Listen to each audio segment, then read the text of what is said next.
At least we found the girl. We will continue the search on ground and by boat. This morning I was hoping, and even as I earlier said today, we were hoping and praying that we would be able to find them both alive.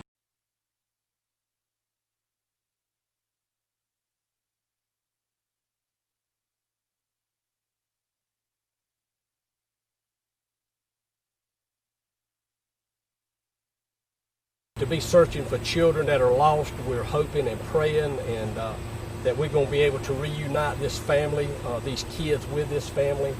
And for us to find a body is a success, but it is not as successful as we were hoping for. So it is emotional.